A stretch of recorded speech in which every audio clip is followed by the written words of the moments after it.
In the bitter winter of 1887, when the Wyoming Territory was locked in ice and desperation, kindness was a currency few could afford to spend. But Samuel "Bear" Morrison had never learned to count the cost of doing what was right. What he didn't know as he stepped off the train at Deadwood Junction was that 4 small figures huddled in the corner of that freezing station would change his life forever. Sometimes the strongest men are broken not by bullets or blizzards, but by the sound of children crying from hunger. And sometimes saving others means confronting the demons you spent years trying to outrun. Before we jump back in, tell us where you're tuning in from, and if this story touches you, make sure you're subscribed, because tomorrow I've saved something extra special for you. The train's whistle cut through the Wyoming wind like a knife through frozen leather, announcing its arrival at Deadwood Junction with the weary resignation of something that had traveled too far in weather too harsh. Samuel Morrison unfolded, his massive frame from the passenger car, his 6'8" silhouette casting a shadow that seemed to swallow half the platform. At 42, Bear Morrison carried himself with the careful deliberation of a man who had learned that his size could be either a blessing or a curse, depending on how he chose to use it.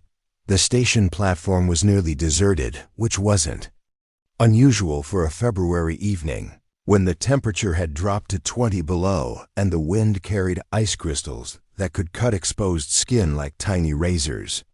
Most sensible folks were huddled around their fires, waiting for spring to remember. Wyoming existed. But Bear had never been accused of being particularly sensible, and his business in Deadwood couldn't wait for warmer weather. He shouldered his leather traveling bag and stepped carefully across the ice-slicked planks, his boots finding purchase where smaller men might have slipped. The station house glowed with the weak yellow light of oil lamps, promising warmth that Bear desperately needed after 18 hours in an unheated train car. His breath formed clouds in the frigid air as he approached the building, each exhalation a reminder of just how brutal this winter had been. Bear Morrison had been many things in his life: a soldier who'd fought at Little Bighorn and lived to regret it, a ranch foreman who could gentle the wildest Mustang with patience and quiet strength, a man who'd buried a wife and unborn child and never quite figured out how to dig himself out of the grave he'd jumped into alongside them. But mostly, he was a man who minded his own business and expected others to do the same. The world had taught him that getting involved in other people's troubles was a luxury he couldn't afford. Not anymore. That philosophy had served him well for the past 3 years, ever since he'd left his position at the Double R Ranch outside Cheyenne and started taking work wherever the railroad could carry him. Cattle drives, mine security, freight protection, anything that kept him moving and kept his mind occupied with immediate problems instead of memories that had a way of sneaking up on him in quiet moments. This trip to Deadwood was typical of his recent work. A mining company needed someone to investigate reports of claim jumping and equipment theft. The job paid well, required his particular combination of size, experience, and willingness to work in conditions that would send most men running for civilization. It was exactly the kind of work that let him disappear into the vastness of the territory without having to explain himself to anyone. As Bear reached for the station house door, a sound stopped him cold. It was barely audible above the wind, but his ears had been trained by years of military service and ranch work to pick up sounds that didn't belong. It was the sound of crying, muffled and desperate, coming from somewhere near the corner of the building where the shadows were deepest and the wind hit hardest. Bear paused, his hand on the door handle, every instinct telling him to mind his own business and get inside where it was warm. He'd learned the hard way that other people's problems had a way of becoming your own if you weren't careful. But the sound came again, and this time he could tell it wasn't just one voice, it was multiple voices, young voices trying to comfort each other in the kind of whispers that spoke of fear and desperation. Against his better judgment, Bear turned away from the door and walked toward the corner of the building. The wind immediately hit him with renewed force, driving ice crystals into his face and making his eyes water.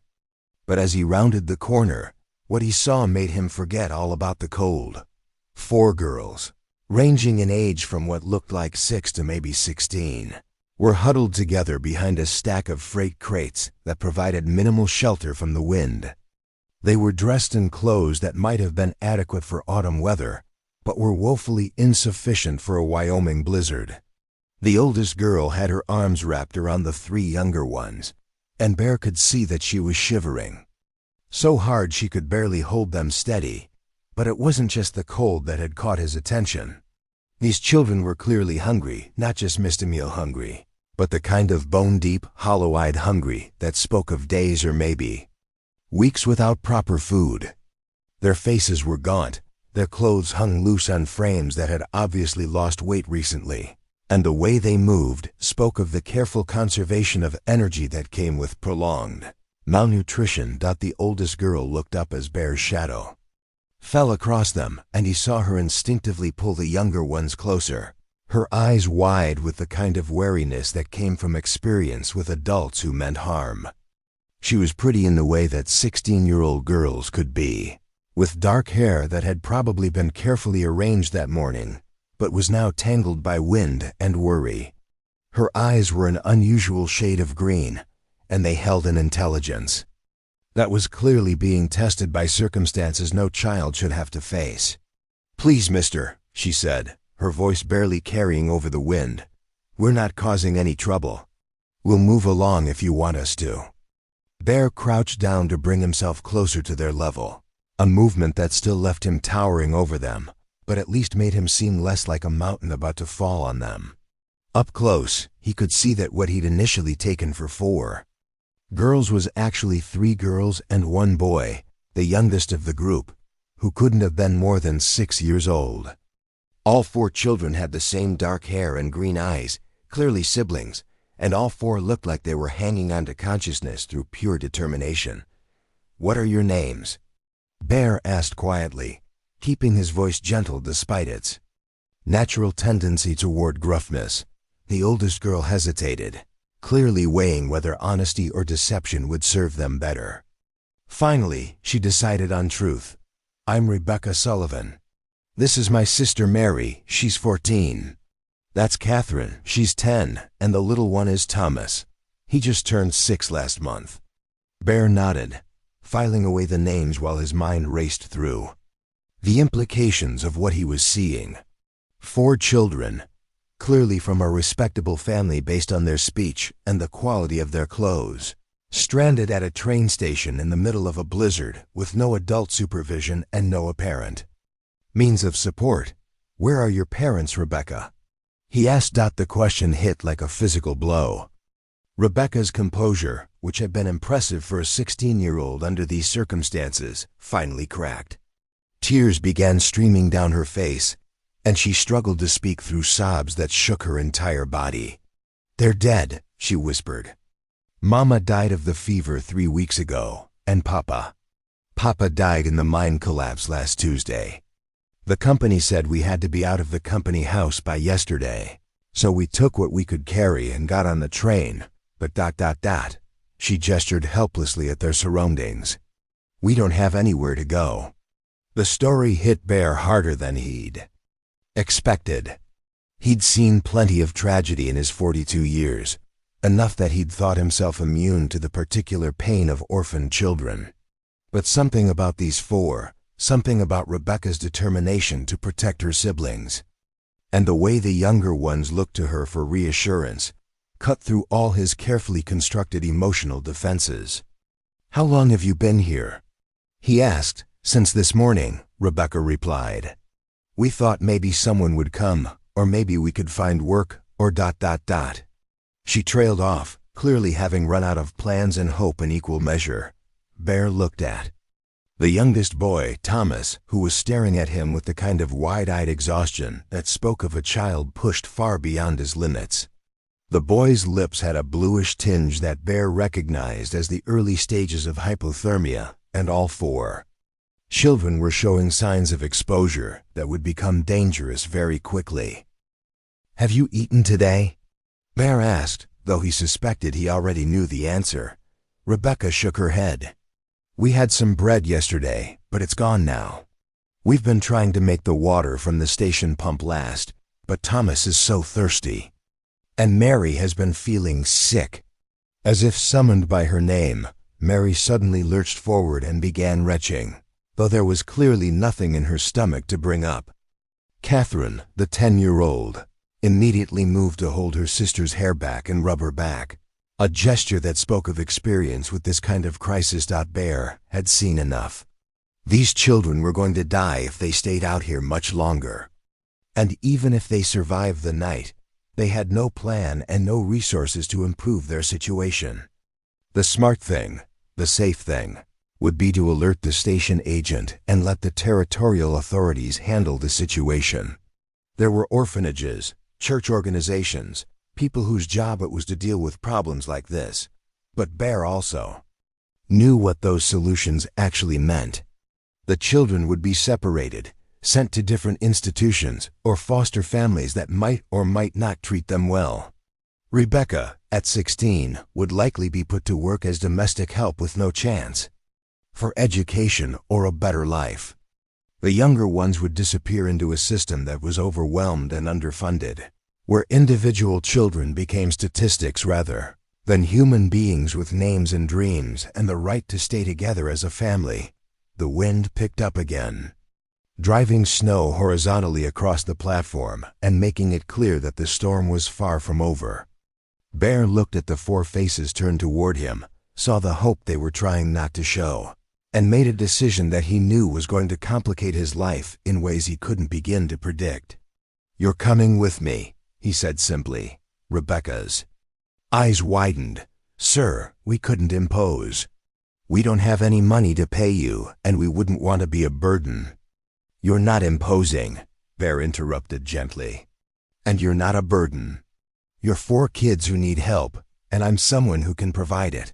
It's as simple as that." But even as he said the words, Bear knew it wasn't simple at all. He was a single man with no experience raising children, living a nomadic life that barely provided stability for himself, let alone 4 orphan siblings. He had no home to take them to, no long-term plan for their care, and no idea how to begin addressing the practical realities of suddenly becoming responsible for 4 young lives. What he did have was a moral compass that wouldn't let him walk away from children who were going to freeze to death if someone didn't intervene, and a bank account that could at least solve their immediate problems of food, shelter, and warmth. Everything else would have to be figured out as they went along. "Gather whatever belongings you have," Bear said, standing and offering his hand to help Rebecca to her feet. "We're going to get you all fed and warmed up, and then we're going to figure out what comes next." As the 4 Sullivan children struggled to their feet, clutching the few possessions they'd managed to save from their previous life, Bear Morrison found himself taking the first step into a future he'd never planned for. The giant cowboy who'd spent 3 years trying to outrun his own ghosts was about to discover that sometimes the best way to heal old wounds was to help others bear new ones. The storm was just beginning, both outside and in the complex emotions that came with suddenly caring about something beyond his own survival. But as he guided 4 shivering children toward the warmth of the station house, Bear realized that for the first time in 3 years, he was moving toward something instead of running away from it. And despite all the uncertainty that lay ahead, that felt like progress. Preparing and narrating this story took us a lot of time, so if you are enjoying it, subscribe to our channel. It means a lot to us. Now back to the story. The Deadwood Junction station house felt like stepping into paradise compared to the brutal wind outside, though the reality was far more modest. A single pot-bellied stove dominated the center of the small waiting room, its iron sides glowing red with heat that barely reached the corners where frost still clung to the windows. The station agent, a thin man named Ezra Hoffman who looked like he'd rather be anywhere else in the territory, glanced up from his telegraph key with obvious irritation at the disruption. Stations closed for passenger service, Hoffman announced without looking at Bear or the children. Next train isn't until Thursday, assuming the tracks get cleared. Bear guided the 4 Sullivan children toward the stove, noting how they moved. Like a single organism, each one instinctively protecting the others while staying close to Rebecca, who had clearly been their anchor since their parents' deaths. The transformation that came over them as warmth began to penetrate their frozen clothes was immediate, and heartbreaking shoulders that had been hunched against the cold finally relaxed, and the rigid control that had kept them upright began to give way to the exhaustion that lay beneath. "We need food," Bear said to Hoffman, his voice carrying the kind of quiet authority that came from years of managing difficult situations. "Whatever you've got available, hot food if possible." Hoffman finally looked up, his gaze taking in Bear's imposing frame before sliding to the children clustered around the stove. His expression shifted from irritation to something approaching sympathy, though it was clear he wasn't enthusiastic about the complications these unexpected guests represented. "Got some canned beans and hardtack," Hoffman said reluctantly. "Maybe some coffee, but I ain't running a charity kitchen here." Bear reached into his coat and pulled out a leather wallet that had seen better days, but still contained more money than most working men saw in a month. He placed a $20 gold piece on Hoffman's desk, an amount that represented nearly 2 weeks' wages for a station agent. "That should cover food in your trouble," Bear said. "Heat up whatever you can manage and see if there's a place these children can rest while we figure out what comes next." The sight of gold changed Hoffman's demeanor dramatically. $20 was more than he'd make in the next month, especially with train service disrupted by the storm.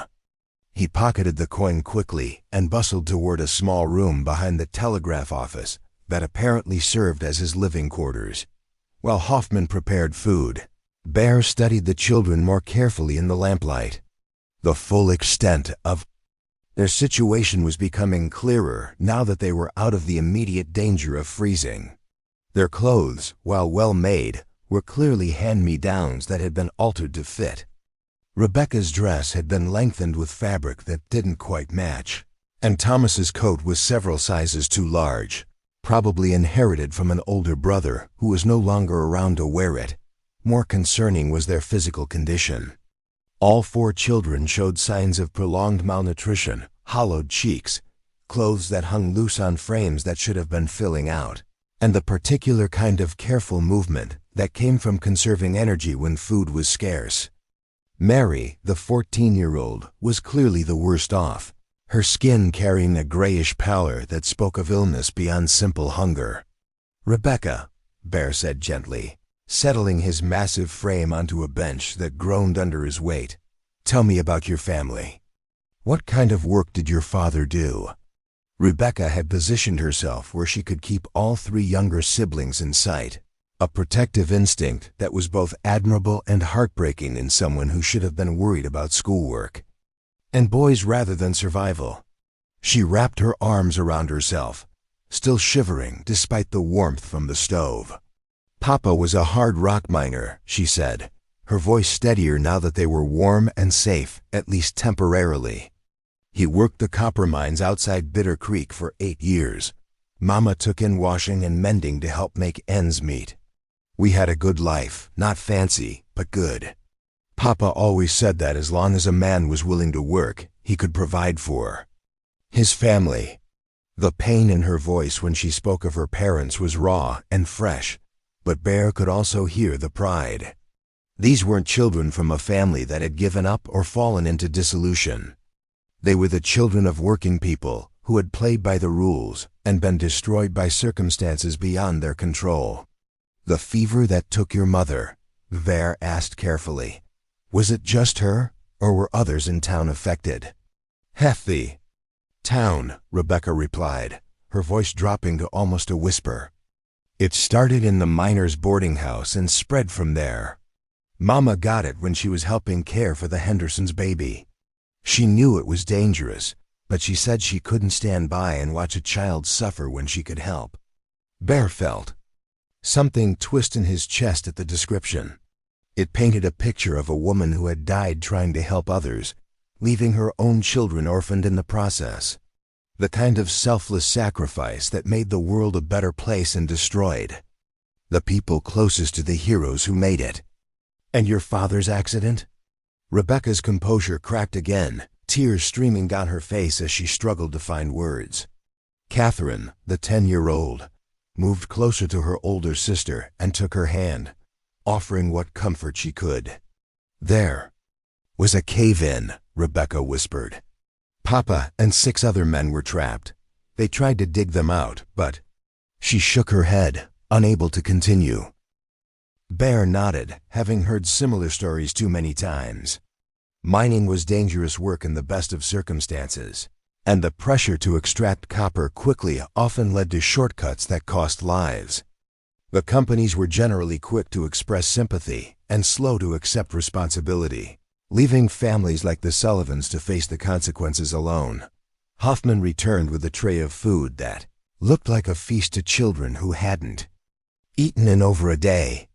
Beans heated over his small stove, hardtack softened in the bean juice, and coffee that was probably too strong for the younger children, but would provide warmth and energy they desperately needed.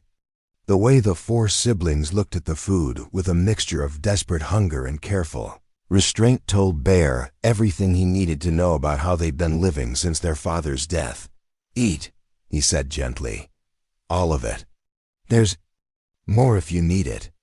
What followed was both beautiful and heartbreaking to watch. The children ate with the careful manners their parents had clearly taught them, sharing equally despite their obvious hunger and making sure the youngest, Thomas, got his fair portion before anyone took seconds. Rebecca monitored her siblings constantly, making sure Mary was able to keep food down and that Catherine and Thomas were actually eating rather than just pushing food around their plates as they ate. Bear found himself thinking about the practical realities of what he'd just committed to. 4 children needed more than a hot meal and a warm place to spend one night.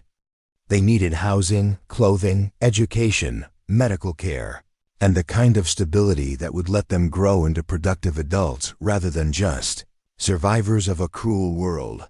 His own life was structured around mobility and independence. He owned little more than what he could carry, stayed in hotels or boarding houses when he needed shelter, and had no ties to any particular place or community. Everything about his existence was designed to avoid the kind of long-term commitments that came with caring for others. But as he watched Thomas carefully save half his beans for later, a survival instinct that no 6-year-old should have needed to develop, Bear realized that his carefully constructed independence had also been a form of cowardice.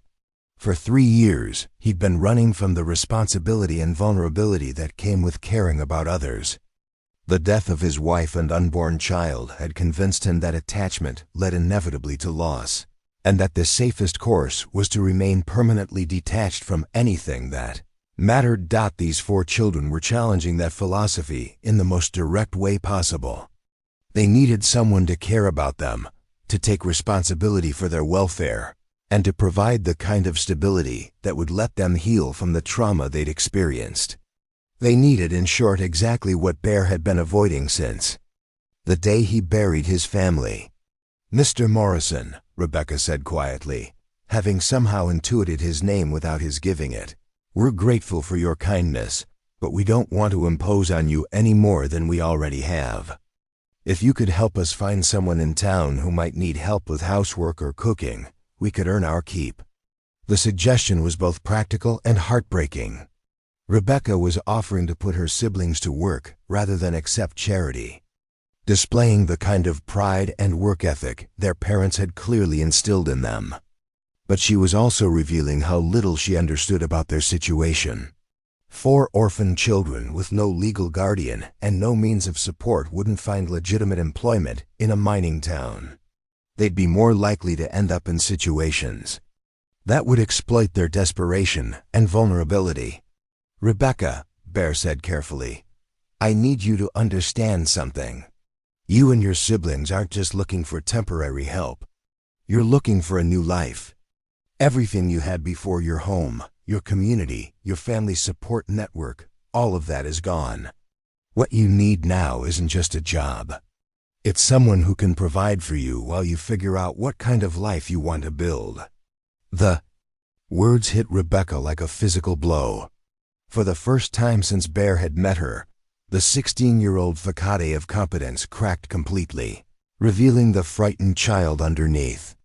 She began sobbing with the kind of desperate grief that had been held back too long, and her 3 siblings immediately moved to comfort her, creating a huddle of mutual support that was both touching and tragic. Bear found himself thinking about his own childhood, about the stability and security that had allowed him to grow up without ever questioning whether there would be food on the table or a roof over his head. These children had lost that security, and with it, the luxury of childhood itself. They were facing adult problems with the emotional resources of children, and without intervention, they would either be destroyed by the weight of responsibility, or forced to grow up so fast that they lost any chance of becoming the people they were meant to be. "I have a proposal," Bear said when Rebecca's tears had subsided enough for her to listen. "I'm going to Deadwood on business that should take about 2 weeks. You 4 are coming with me. While I'm working, you'll have a safe place to stay, food to eat, and time to rest and recover from what you've been through. When my business is finished, we'll figure out what comes next." Rebecca looked up at him with eyes that were both hopeful and skeptical. "Why would you do this for strangers? What do you want from us?" It was a fair question, and one that Bear wasn't entirely sure how to answer. The truth was that he didn't fully understand his own motivations. Part of it was simple human decency. Couldn't walk away from children who were going to die without help. Part of it was a recognition that these 4 reminded him of something he'd lost, not just his own family, but his faith in the possibility that people could care for each other without ulterior motives. "I don't want anything from you," Bear said finally, "but I think maybe you can give me something I didn't know I needed. The chance to do something that matters. The chance to be someone's answer instead of just another problem they have to solve."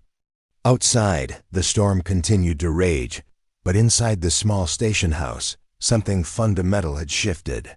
4 orphaned children had found someone willing to take responsibility for their welfare, and a man who had been running from commitment had discovered that sometimes the thing you're running from is exactly what you need to find. The journey to Deadwood would be just the beginning of complications that Bear couldn't yet imagine. But as he watched the Sullivan children settle into sleep for the first time in days without fear of freezing or starving, he realized that he'd already made the most important decision. Whatever challenges lay ahead, they would face them together. Giant Cowboy, who had spent 3 years avoiding responsibility, was about to learn that some burdens, when willingly accepted, could transform from weights that dragged you down into foundations that held you up. And 4 children who had lost everything were about to discover that family wasn't just about blood, it was about choosing to care for each other. When the world seemed determined to tear you apart, dawn broke gray and bitter over Deadwood Junction, revealing a world transformed by the night's blizzard. Snow had drifted against the station house in waves that reached nearly to the windows, and the wind that had howled through the darkness had settled into the kind of steady, bone-deep cold that could kill the unprepared in a matter of hours. Bear stood at the frost-covered window, watching the sun struggle to penetrate the heavy clouds, and calculated their chances of making it to Deadwood alive. Behind him, the 4 Sullivan children were still sleeping, wrapped in every blanket, and Coat Hoffman had been able to provide. They'd slept the deep, exhausted sleep of people who had been running on fear and adrenaline for too long. But Bear could see that even rest couldn't erase the toll their ordeal had taken. Mary's breathing was labored, suggesting that her illness was more serious than simple hunger and exposure. Thomas had developed a cough during the night that worried Bear more than he wanted to admit. And Rebecca, even in sleep, kept one protective arm stretched toward her siblings, unable to fully relax her vigilance even when Unconsciousness claimed her. The practical challenges of what he'd committed to were becoming clearer with each passing hour. 4 children needed transportation, warm clothing, food for the journey, and medical attention that wasn't available at a remote train station. More immediately, they needed to get to Deadwood before the weather worsened, which meant traveling 40 miles through mountain passes and conditions that would challenge experienced frontiersmen. Hoffman emerged from his quarters, moving with the careful deliberation of a man who'd spent the night drinking whiskey to ward off the cold. He glanced at the sleeping children, then at Bayer, with an expression that suggested he was already regretting his involvement in their situation. "Ain't no trains running today," Hoffman announced without preamble. "Telegraph says the lines. Blocked by snowdrifts from here to Rapid City. Could be a week before they get it cleared." Bayer had expected as much, but the confirmation still hit like a physical blow. A week in the station house would be impossible. They didn't have enough supplies, and Mary's condition was deteriorating by the hour. They needed to get to Deadwood, where there would be a doctor, proper shelter, and the resources to care for 4 sick children. "What about horses?" Bayer asked. "Or a wagon?" Hoffman shook his head. "Only horses here belong to the freight company, and they ain't for hire. Nearest livery stable is in Bitter Creek, and that's 20 miles back the way you came. Even if you could get there, ain't no one gonna rent animals. For a trip to Deadwood in this weather." Bayer studied the map on Hoffman's wall, tracing the route to Deadwood with his finger. The main road wound through mountain passes that would be treacherous under the best conditions, and these were far from the best conditions. But there was another route, one that most travelers avoided because it was longer and more difficult, but which might actually be safer in a blizzard. "What about the old mining road?" Bayer asked, pointing to a thin line on the map that curved north through what looked like rougher terrain. "The one that follows Beaver Creek up to the homestake." "Mine?" Hoffman followed Bayer's finger and frowned. "That road ain't been maintained in 2 years. Gets washed out every spring, snowed in every winter. Be suicide to try it with children. But it stays lower than the main road," Bayer pointed out. "Follows the creek bed instead of going over the passes. Less chance of getting caught in a slide. Or losing the trail. More chance of getting lost and freezing to death," Hoffman countered. "That road was built for mule trains carrying supplies to played-out mines. Ain't meant for travelers, especially not in weather like this." Bayer continued studying the map, his mind working through the alternatives. The mining road was dangerous, but it was also less likely to be completely blocked by snow. More importantly, it passed through several abandoned mining camps where they could find shelter if the weather turned worse. It wasn't a good option, but it might be their only option. A soft cough from behind him made Bayer turn. Rebecca was awake, sitting up carefully to avoid disturbing her sleeping siblings. Her face was pale in the morning light, but her eyes were alert and determined. "Mr. Morrison," she said quietly, "I couldn't help but overhear. You're planning to take us to Deadwood." Bayer nodded. "The weather's closed the railroad. We'll have to find another way." Rebecca looked at her siblings, her gaze lingering on Mary's flushed face and Thomas's restless sleep. "Mary's getting worse, isn't she? And Thomas has been coughing all night."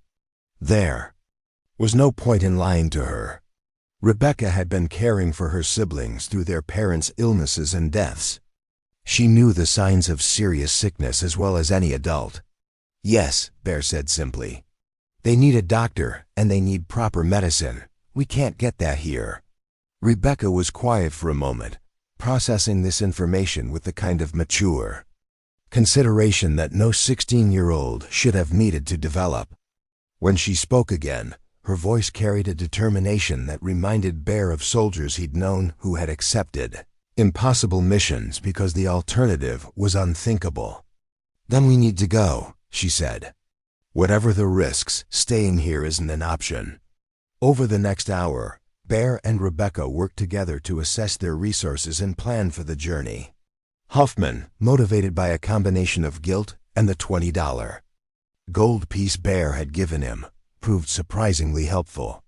He provided additional blankets, all the food he could spare, and a detailed description of the mining road based on his experience working freight runs before the railroad had made such routes obsolete. The plan that emerged was simple in concept, but daunting in execution. They would travel on foot, following the mining road north to Deadwood. Bear would carry the youngest children when they tired, while Rebecca helped with Mary and Catherine. They would shelter during the worst weather and push forward when conditions allowed. With luck and determination, they could reach Deadwood in 2 days.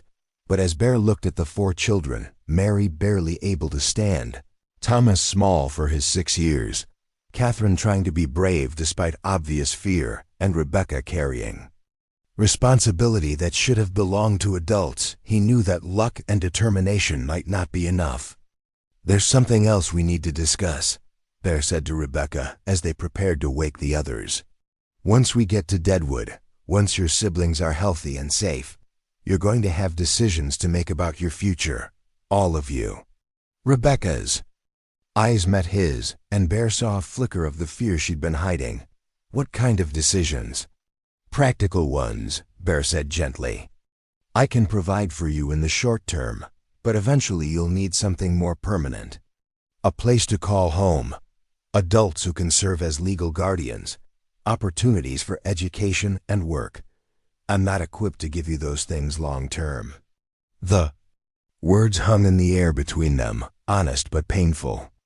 Rebecca had clearly been hoping that Bear's help would extend beyond the immediate crisis, that the giant cowboy who had appeared at their darkest moment might somehow become a permanent solution to their problems.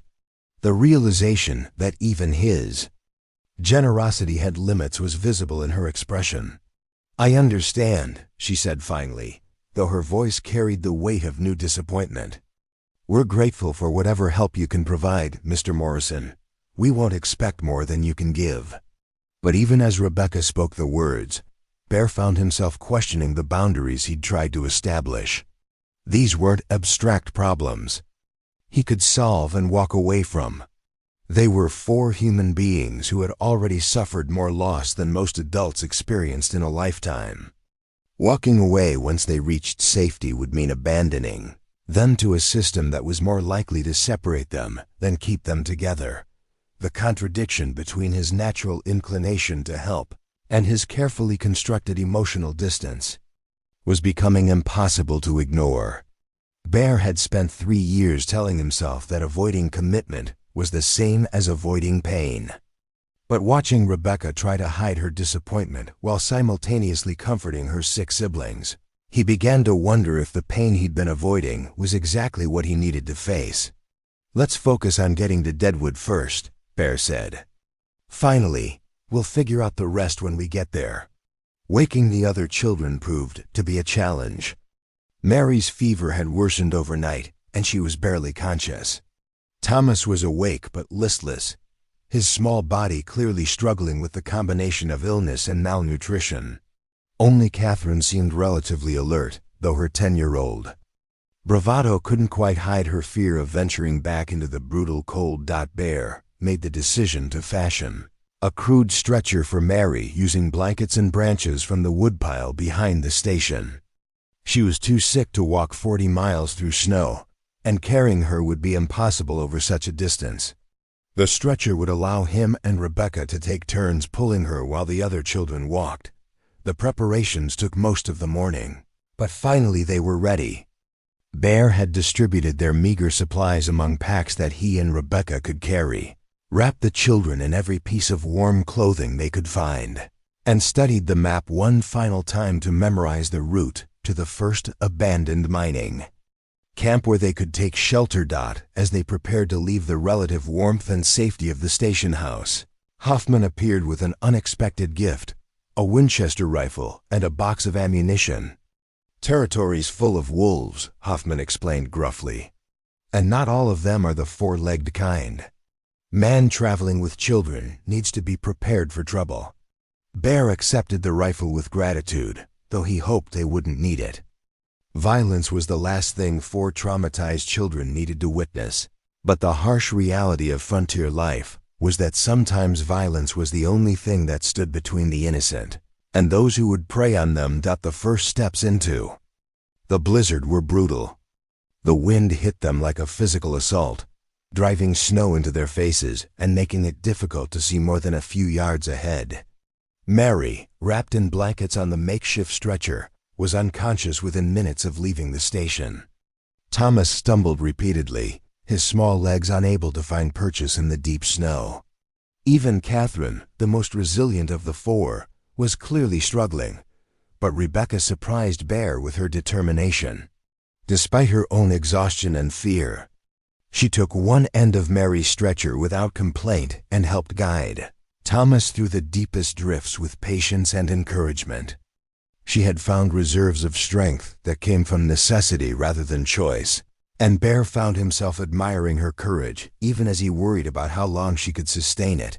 The mining road, when they finally found it, proved to be both better and worse than Bear had hoped. The trees on either side provided some protection from the wind, and the trail itself was still visible beneath the snow. But the going was slow and treacherous, with hidden rocks and washouts that could turn an ankle or break a leg with a single careless step. They made perhaps 3 miles in the first 2 hours, a pace that would put them in serious danger if they couldn't find shelter before nightfall.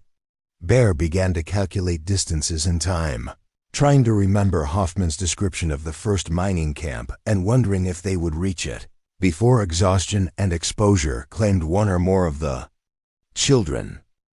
But as they crested a small ridge and saw smoke rising in the distance, smoke that meant fire and shelter and the possibility of surviving another night, Bear realized that their journey was about more than just reaching Deadwood. It was about discovering what kind of man he wanted to be and what kind of family these 4 extraordinary children might help him become. The road ahead was still long and dangerous, but they were walking it together. And for the first time in 3 years, Bear Morrison was beginning to believe that might make all the difference. The abandoned Copper Bell mine emerged from the blizzard like a mirage, its weathered buildings barely visible through the driving snow until they were close enough to touch the splintered wooden walls. Bear had begun to fear they'd missed the camp entirely when Catherine spotted the skeletal remains of the mining equipment poking through the white drifts, the rusted headframe and scattered machinery that marked what had once been a thriving operation. But it was the thin stream of smoke rising from the largest building that stopped Bear in his tracks. Smoke meant fire, and fire meant someone was already here.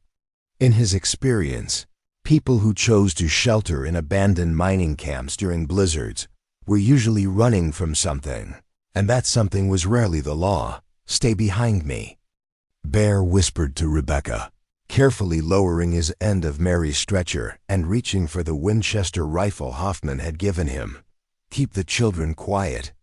Rebecca nodded, her green eyes sharp with understanding despite her exhaustion. She'd grown up in mining country and knew as well as Bear that isolated camps attracted men who preferred to avoid civilization and its inconvenient questions. Her hand found Thomas's shoulder, pulling him close while Catherine instinctively moved to help steady Mary's stretcher. Bear approached the main building with the cautious movements of a man who'd learned that assumptions could be fatal. The structure had once housed the mine's operations office and probably served as a bunkhouse for workers, but years of neglect had left it sagging and patched with whatever materials the elements hadn't claimed. Through a gap in the boards that covered one window, he could see the warm glow of firelight and the shadows of movement within. The sound of voices carried on the windmen's voices, speaking in low tones that suggested either secrecy or exhaustion. Bear counted at least 3 distinct speakers, possibly more. Too many for him to handle safely while protecting 4 children, especially if these were the kind of men who shot first and asked questions of the bodies.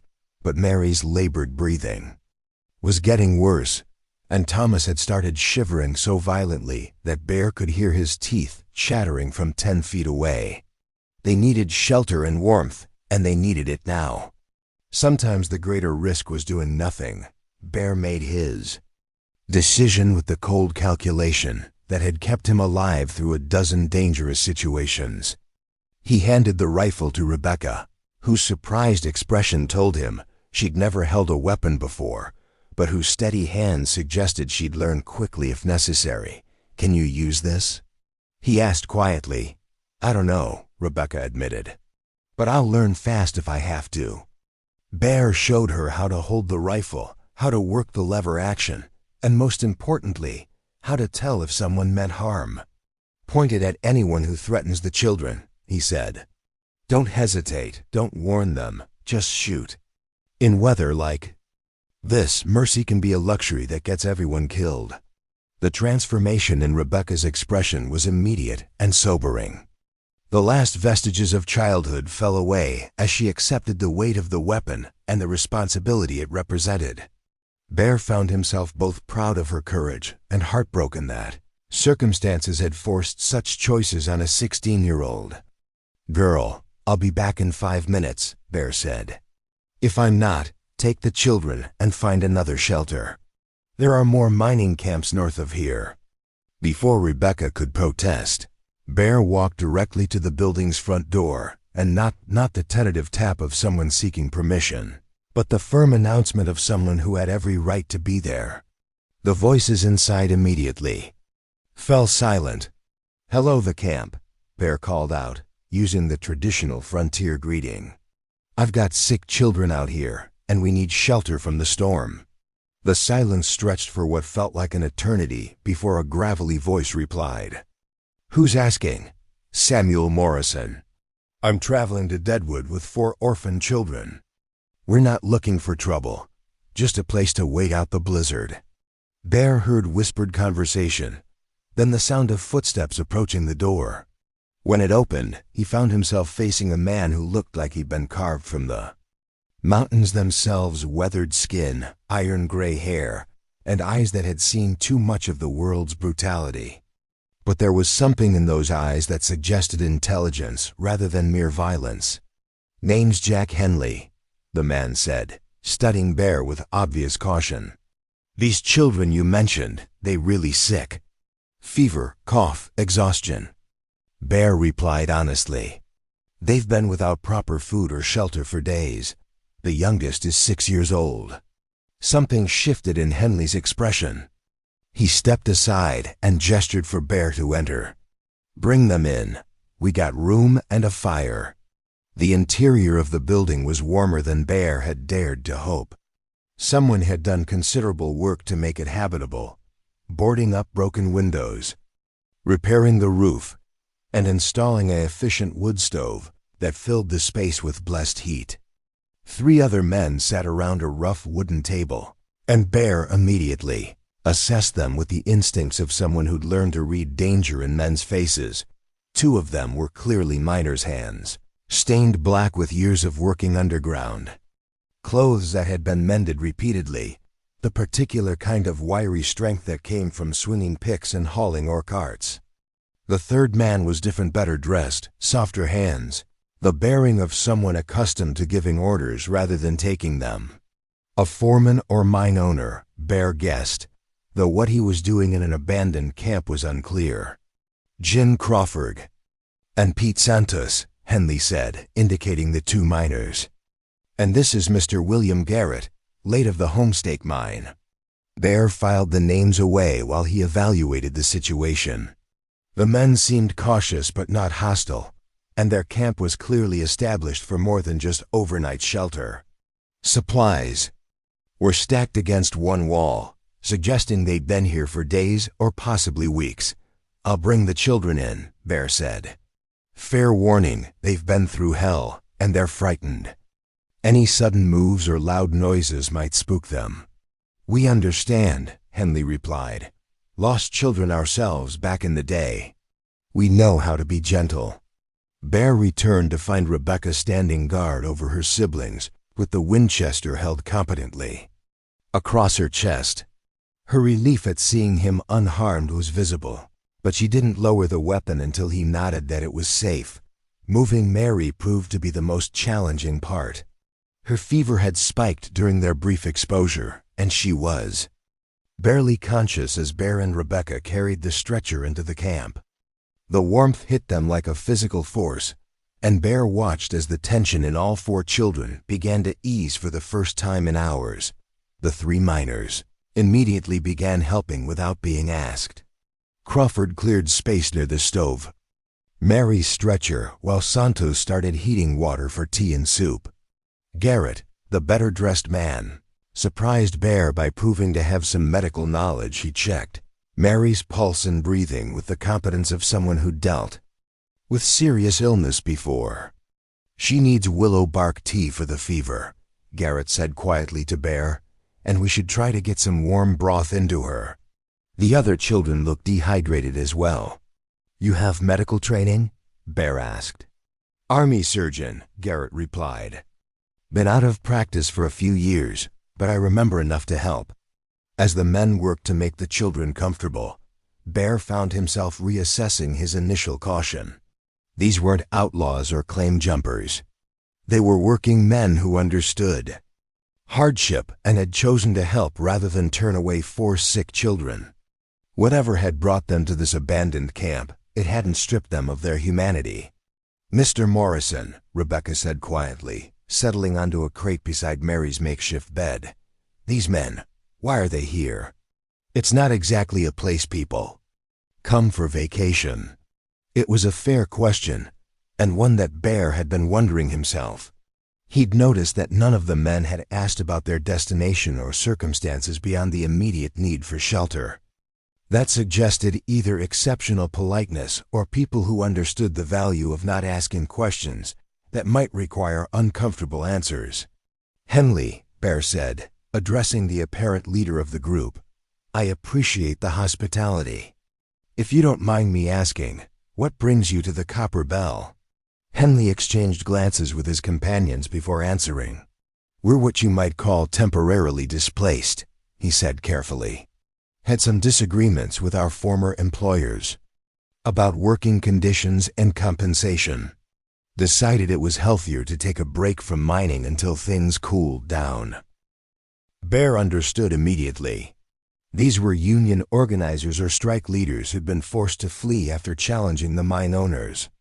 It explained their caution, their preparedness, and their willingness to help strangers. They knew what it felt like to be on the run with nowhere safe to go. "The Homestake Mine?" Bear asked Garrett. "Among others," Garrett replied. "Turns out that pointing out safety violations and demanding fair wages makes you unpopular with management." Who would have thought? There was bitter humor in his voice, but also anger. Bear recognized the expression. He'd seen it in soldiers who'd been betrayed by their officers, in workers who'd been cast aside after years of loyal service. These men weren't criminals. They were people who'd stood up for what was right and paid the price for their principles. Over the next few hours, as the storm continued to rage outside, Bear learned more about his unexpected hosts. Henley had been organizing miners throughout the territory, trying to establish basic safety standards and fair pay scales. Crawford and Santos had been blacklisted after participating in a strike that had shut down 3 mines for 2 weeks. Garrett had been fired from his position as mine surgeon after refusing to falsify reports about working conditions that were killing men. "The mining companies have more power than the territorial government," Henley explained as they shared a simple meal of beans and hardtack. "They own the sheriffs, the judges, and half the territorial legislature. Men who stand up to them tend to have accidents or simply disappear. So you came here," Bear said. "We came here to plan," Santos corrected. "There's a federal investigation starting up, looking into mining safety and labor conditions. Real investigators, not company men. If we can get testimony and evidence to the right people, we might actually be able to change things." Bear found himself thinking about the parallels between their situation and his own. He was traveling with 4 orphan children whose parents had died because of dangerous working conditions and inadequate medical care. These men were fighting the same system that had destroyed the Sullivan family, just approaching it from a different angle. "The children I'm traveling with," Bear said slowly. "Their father died in a mine collapse at Bitter Creek. Their mother died of fever because there wasn't adequate medical care available. They're orphans because the system you're fighting failed to protect their family." The words hung in the air like smoke from the stove. Bear saw recognition in the faces around him, the understanding that their struggle wasn't abstract, but had real consequences for real people, like the 4 children now sleeping safely by the fire. "Then we're fighting for them too," Henley said simply. "And for every other family that's been destroyed by greed disguised as business." As night settled over the abandoned mine, Bear found himself part of something he hadn't expected, a community of people who'd chosen to fight rather than accept injustice. It was temporary, born of necessity and circumstances, but it felt more like home than anywhere he'd been since burying his own family. The storm had brought them together, but Bear was beginning to suspect that what they built together might outlast the weather. The children were safe, the men were allies rather than threats, and for the first time since leaving Deadwood Junction, Bear began to believe they might actually reach their destination alive. But outside, the wind continued to howl, and the road to Deadwood was still long and treacherous. The sanctuary they'd found was real, but it was also temporary. Tomorrow would bring new challenges, and Bear was beginning to understand that the children weren't the only ones whose lives were about to change forever. The sound that woke Bear wasn't the wind or the crackling of the fire, it was the distinctive, metallic click of a rifle being cocked somewhere outside the building. Years of frontier living had trained his ears to recognize the difference between natural sounds and human-made ones. And this was definitely human. Multiple humans moving with the careful precision of men who knew how to surround a building. Without being detected, Bear's eyes found Rebecca in the dim light from the dying fire. She was already awake, her hand resting on the Winchester they'd placed beside her sleeping area. The girl had developed the same survival instincts that kept people alive in dangerous territory, the ability to sense when something was wrong. Even in sleep, Henley, Crawford, and Santos were stirring as well, their years of labor organizing having taught them to sleep lightly when men with power wanted them dead. Only Garrett remained deeply asleep, exhaustion having finally claimed the former army surgeon after hours of caring for Mary's fever. "How many?" Rebecca whispered, her voice barely audible above the wind. Bear held up 7 fingers, having counted. Distinct sounds from different positions around the building. Whoever was out there had come prepared for trouble and had enough men to ensure they got what they came for. This wasn't a chance encounter or a group of travelers seeking shelter. This was a deliberate operation. Henley appeared at Bear's shoulder, moving with surprising stealth for such a large man. "Company men," he whispered. "Been expecting them to track us down eventually. Question is whether they want us alive or dead. With children present," Bear asked quietly. "Company men don't usually worry about witnesses," Santos replied grimly, having joined their whispered conference. "Especially not witnesses who can't identify them later." The implication hit Bear like a physical blow. These men weren't just here for the labor organizers. They were here to eliminate everyone who might be able to testify about what happened at the Copper Bell mine. 4 orphaned children would be considered acceptable casualties in the pursuit of protecting corporate interests. A voice called out from the darkness, amplified by the cold air and the acoustics of the canyon. "You men inside. This is Deputy Marshal Frank Morrison of the Territorial Government. We have warrants for the arrest of Jack Henley, Jim Crawford, Pete Santos, and William Garrett on charges of inciting riots and destroying company property." Bear felt his blood turn to ice at the name. Frank Morrison, his own brother, the man who'd taken a different path after the war and ended up wearing a badge instead of working with his hands. The brother who'd chosen law enforcement over justice, authority over conscience. The brother Bear hadn't spoken to in 5 years because they disagreed so fundamentally about what it meant to serve the people versus serving the system. Jesus, Henley breathed. Morrison, that's a name with weight behind it. If Frank Morrison's here, this isn't just company security. This is official territorial business. Bear's mind raced through the implications. His brother was methodical, intelligent, and absolutely ruthless when it came to enforcing what he considered lawful authority. He was also someone who would recognize Bear's voice if he spoke, creating complications that could endanger not just the labor organizers, but the children as well. You have 60 seconds to come out with your hands visible, Frank's voice continued. Anyone who resists will be considered a hostile and dealt with accordingly. Rebecca moved closer to Bear, her eyes wide with fear but her voice steady. Mr. Morrison, what do we do? Mary can't be moved, and Thomas is still too weak to run. Bear looked at the 4 children, Mary barely conscious with fever, Thomas struggling with exhaustion and his persistent cough, Catherine trying to be brave despite obvious terror, and Rebecca ready to fight if necessary, but clearly hoping for another solution.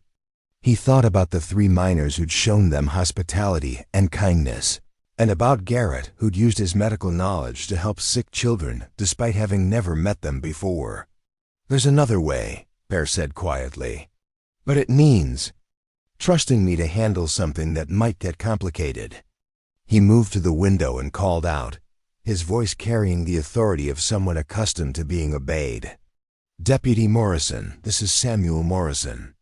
I'm in here with 4 sick children who need medical attention. These men have been helping. U.S. survived the blizzard.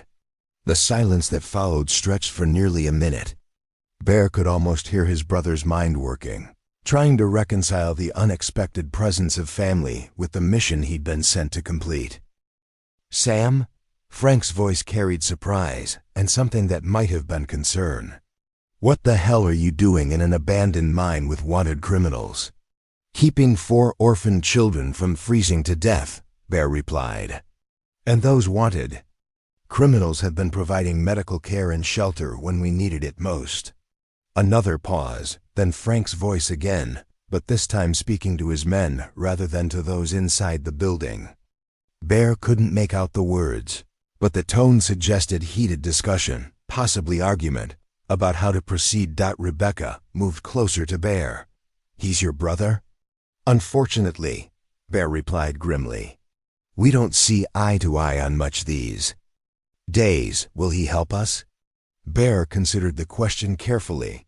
Frank was many things, ambitious, rigid, completely committed to what he considered lawful authority, but he wasn't cruel.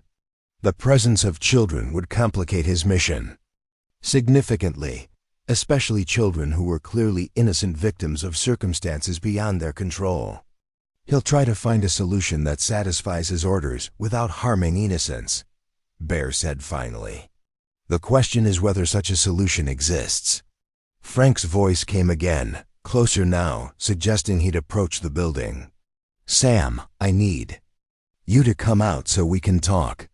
Just you. Leave the children inside where it's warm. Bear looked at Henley, who nodded grimly.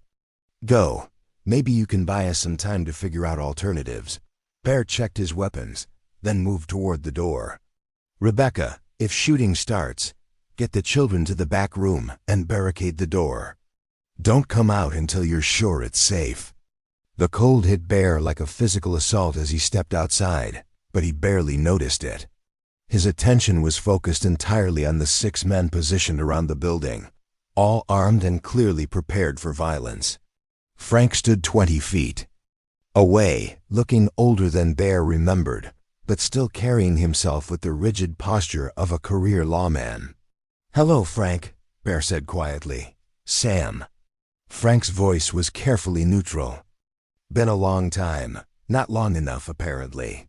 Frank studied Bear's face in the moonlight, clearly trying to read the situation. You want to explain how you ended up in the middle of my arrest operation? Bear gave him the basic facts finding. The children at the station, the journey through the blizzard, the need for shelter that had brought them to the Copper Bell. He kept his voice matter-of-fact, but emphasized the children's condition and their complete innocence in whatever conflict had brought Frank and his men to this remote location. 4 kids, Frank said when Bear finished. Orphans. And you just decided to take responsibility for them. Someone had to. Frank was quiet for a moment, processing information and possibilities. The men inside Henley and the others, they're wanted for serious crimes. Sam, inciting riots, destroying company property, threatening territorial officials. I can't just walk away because they helped some children.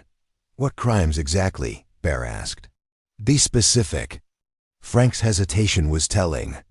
They organized a strike that shut down 3 mines and cost the companies thousands of dollars in lost production.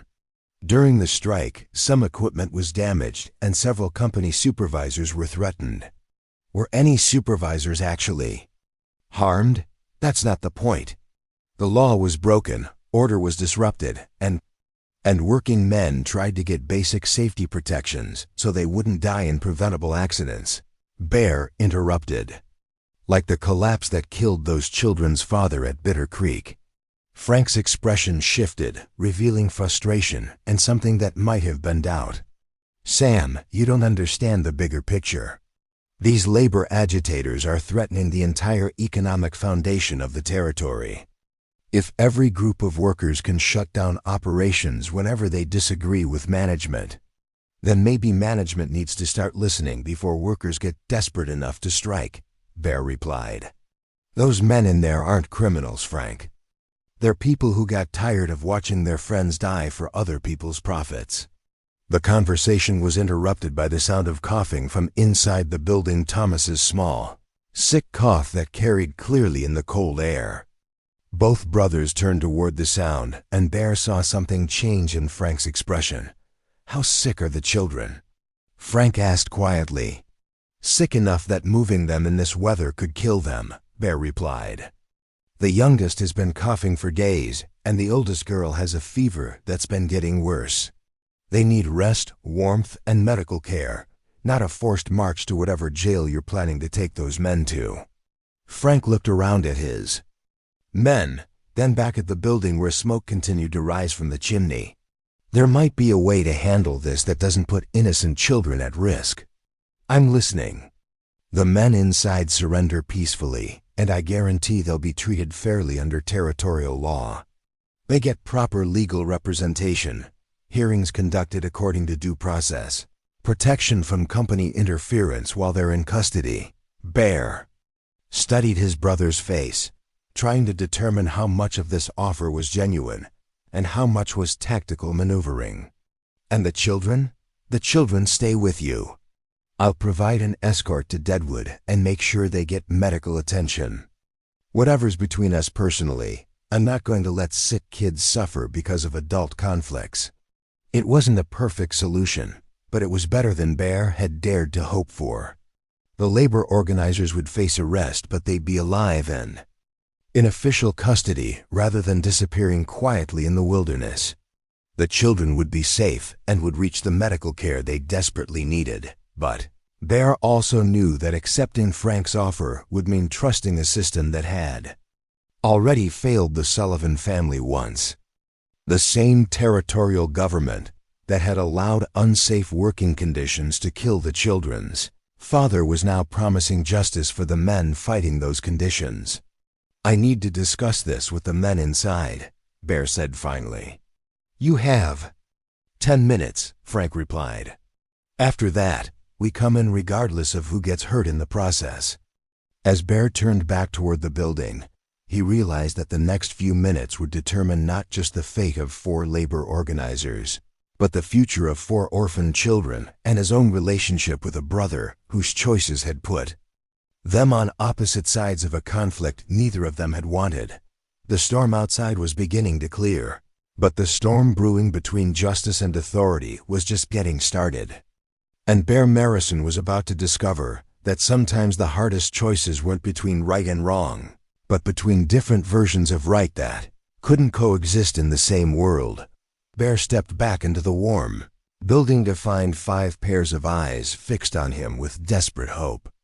The contrast between the bitter cold outside and the life-sustaining warmth of the shelter seemed to symbolize the choice they all faced: surrender to an uncertain system or fight for principles that might cost them everything. Mary stirred on her makeshift bed, her fever-bright eyes focusing on Bear with the kind of trust that cut straight through his carefully constructed emotional defenses. Thomas had stopped coughing for the moment, but his labored breathing suggested that his condition was worsening despite Garrett's medical attention. Catherine and Rebecca sat close together, the 10-year-old drawing strength from her older sisters. Determined composure. 10 minutes, Bear announced quietly. That's what my brother's giving us to decide. Henley's jaw tightened at the word brother, understanding immediately the complexity this family connection added to their situation. Frank Morrison's your kin? That changes things considerably. Does it? Santos asked bitterly. Company badge holders are company badge holders, regardless of their bloodline. How do we know this isn't just another way to get us to surrender without a fight? Bear looked around at the faces gathered in the lamplight. 3 men who had risked everything to fight for workers' rights. 1 former army surgeon who had sacrificed his career for his medical ethics, and 4 children who had already lost. More than anyone should have to bear. The weight of their collective fate pressed down on him like a physical burden. Because I know my brother, Bear said finally. Frank's many things I don't agree with, but he's not a liar. If he says the children will be protected and you'll get fair treatment, he means it. Fair treatment from a system that's already condemned us? Crawford interjected. Sam, with respect, your brother might have good intentions, but he's not. The one who'll be making the final decisions about our fate. Garrett, who had been silent while checking on Mary's condition, finally spoke up. There's something you all need to know before we make this decision. Something I haven't told you about why I'm really here. The former army surgeon's voice carried a weight that made everyone turn toward him. In the firelight, his face looked older, more careworn than it had when they'd first met. I wasn't just fired from the Homestake mine for refusing to falsify safety reports, Garrett continued. I was fired because I discovered evidence of systematic poisoning. The mining companies have been using mercury amalgamation processes that contaminate water supplies for miles around the operations. Entire communities are being slowly poisoned, and the companies know it. The revelation hit the room like a physical blow. Bear felt his understanding of the situation shift fundamentally. This wasn't just about labor disputes or worker safety. This was about deliberate environmental destruction that was killing innocent families. The fever that's been spreading through mining communities, Garrett said, his voice growing stronger as he revealed the truth he'd been carrying alone. It's not a natural outbreak. It's mercury poisoning combined with other toxic exposures. The companies have been covering it up by attributing deaths to natural causes, but the pattern is unmistakable once you know what to look for. Rebecca's face went pale as the implications sank in. My mother's fever. The epidemic that killed half the people in our town. Mercury poisoning, Garrett confirmed gently. I'm sorry, child. Your parents didn't die from bad luck or natural disaster. They died because mining companies prioritized profits over human life. The silence that followed was deafening. Bear felt rage building in his chest, not the hot, immediate anger of a man facing physical threat, but the cold, calculating fury of someone who had just learned that everything he thought he understood about the world was wrong. How many people? Bear asked quietly. Hundreds, Garrett replied. Possibly thousands across all the affected mining communities, and it's getting worse. The companies are expanding operations, using more mercury, contaminating more water sources. If someone doesn't stop them, entire regions of the territory will become uninhabitable. Henley leaned forward, his weathered hands clenched into fists. This evidence you mentioned, do you have documentation? Garrett nodded toward a leather satchel that sat beside his bedroll. Medical records, water analysis results, correspondence between company officials discussing the contamination. Enough proof to shut down every operation in the territory and put dozens of company executives in federal prison. Then we can't surrender, Santos said immediately. If they arrest us, that evidence disappears. The companies win, more people die, and nothing changes. But Bear was thinking beyond the immediate tactical situation. Frank's ultimatum wasn't just about arresting labor organizers. It was about preserving a system that was literally poisoning children like the ones sleeping by the fire. His brother might believe he was serving justice, but he was actually protecting mass murderers. There's another option, Bear said slowly, the beginnings of a plan forming in his mind. We give my brother what he wants, but not the way he expects. To get it, Rebecca looked up at him with sharp intelligence. What do you mean? Frank's operating under orders from territorial officials who are probably being paid by the mining companies. He thinks he's arresting criminals, but he's actually protecting the real criminals. If we can prove that to him, show him the evidence Garrett's been carrying, we might be able to turn him from an enemy into an ally. Crawford shook his head skeptically. That's a hell of a gamble, Sam. What if your brother's already compromised? What if he's not the honest lawman you think he is? Then we fight, Bear replied simply. But if there's a chance to end this without bloodshed, without putting the children at more risk, don't we have to try? The debate that followed was intense but brief. They simply didn't have time for extended discussion. Outside, Frank's men were positioned and waiting, and the deputy marshal was not known for his patience when it came to enforcing deadlines. Finally, Henley made the decision that would shape everything that followed. We try Sam's plan, but with conditions. Garrett keeps the evidence with him, and if things go bad, he runs. Someone needs to survive to get that documentation to federal authorities. I'm not running, Garrett said firmly.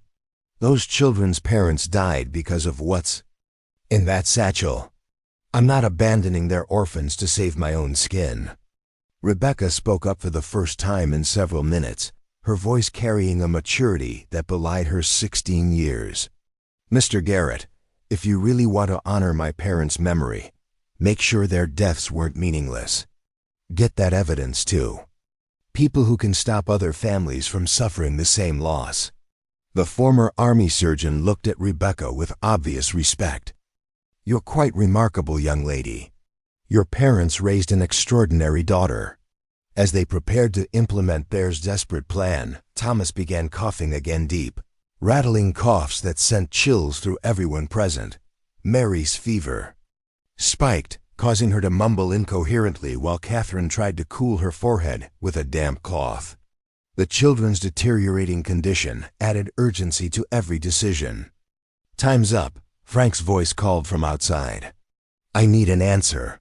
Bear moved toward the door, but Henley caught his arm. Sam, if this goes wrong, if your brother's not the man you think he is, those children are going to pay the price for our choices. They're already paying the price, Bear replied. The question is whether we're going to let that continue or do something to stop it. Bear opened the door and stepped into the bitter cold, Frank's rifle immediately swinging to cover him despite their family relationship. The deputy marshal's face was grim in the moonlight, clearly steeling himself for whatever violence might be necessary to complete his mission. We're coming out, Bear announced. All of us. But there are things you need to know before you put those men in chains. Frank's expression didn't change. The only thing I need to know is whether they're surrendering peacefully or whether my men need to drag them out. They're surrendering, Bear said. But Frank, you need to understand what you're really doing here. Those men aren't the criminals. They're the witnesses. Something in Bear's tone must have penetrated Frank's professional armor, because the deputy marshal's rifle lowered slightly. Witnesses to what? Mass murder disguised as industrial accidents. Systematic poisoning of entire communities. Corporate conspiracy that reaches all the way to the territorial capital. Frank's eyes narrowed. Sam, if you're trying to create some kind of distraction. The children I'm protecting, Bear interrupted. Their parents died from mercury poisoning, caused by mining operations. There are hundreds of other families who've suffered the same fate, and the companies responsible have been covering it up by buying off territorial officials. For the first time since their confrontation began, Frank looked genuinely uncertain. You have proof of these accusations? We have medical evidence, chemical analysis, and correspondence between company officials. Enough evidence to prove that. Mining companies have been deliberately poisoning water supplies and covering up the deaths that resulted. Frank studied his brother's face, clearly trying to determine whether this was elaborate deception or devastating truth. If what you're saying is accurate, it changes everything about this operation. It does, Bear agreed. The question is whether you're willing to hear the truth, even if it means discovering that your orders came from people who are protecting mass murderers. The standoff stretched for long moments, with 6 armed men watching their leader struggle with the possibility that everything he believed about his mission was wrong. Finally, Frank made a decision that would echo through everything that followed. "Show me the evidence," he said quietly, "all of it. And pray to God you're not lying to me, Sam, because if you are, those children are going to watch their protector get shot for treason." As Garrett emerged from the building carrying his leather satchel of documentation, Bear realized that the next few minutes would determine not just their immediate fate, but the future of every mining community in the territory. The devil's bargain they were making with Frank could either save thousands of lives or get them all killed for challenging powers too dangerous to cross. The storm outside had cleared, revealing a star-filled sky that seemed to mock the darkness of human corruption below. But for the first time since finding 4 starving children at a train station, Bear Morrison began to believe that truth might actually be more powerful than the lies that had kept an entire territory in bondage to corporate greed. The documents that Garrett spread across a makeshift table in the lamplight told a story of deliberate evil that went beyond anything Frank Morrison had encountered in 15 years of law enforcement. Medical records showed death patterns that followed mining operations with mathematical precision. Water analysis revealed mercury concentrations that were 50 times higher than safe levels. Most damning of all were the company memoranda discussing acceptable casualty rates and population displacement strategies, as if human lives were simply numbers in a ledger book. Frank's face grew paler with each page he examined, his professional composure cracking as the full scope of the conspiracy became clear. His men, initially positioned for combat, had gradually moved closer to see the evidence for themselves, their rifles lowered as they struggled to process what they were witnessing. "Jesus Christ," whispered Deputy Jenkins, a young man whose own family lived in a mining community near Rapid City. "My wife's been sick for months. The doctor said it was just a weak constitution. But these symptoms—" "Mercury poisoning," Garrett confirmed quietly. "The neurological effects often present as general weakness and fatigue before progressing to more severe symptoms." "How long has your family been drinking well water near the mining operations?" Jenkins's rifle clattered to the ground as his hands began shaking. 3 years. Ever since we moved to be closer to my wife's parents. Our baby ... His voice broke. "Our baby was born with complications the doctor couldn't explain." Frank looked up from the documents, his face a mask of controlled fury. "Doctor Garrett, in your professional opinion, how many people in the territory have been affected by this contamination?" "Based on the patterns I've documented, at least 3,000 people have been exposed to dangerous levels of mercury and other toxins. Of those, approximately 600 have died from related complications, with deaths attributed to natural causes to avoid investigation." The number hit the assembled men like a physical blow. 600 people, men, women, children murdered by corporate greed and government complicity. The labor disputes that had brought Frank's team to arrest the organizers suddenly seemed insignificant compared to the systematic extermination of entire communities. Rebecca, who had been listening from the doorway where she could monitor her siblings, stepped forward with a document in her hands. "Mr. Morrison, Deputy Morrison, there's something else you need to see." She handed Frank a letter that bore the official seal of the territorial governor's office.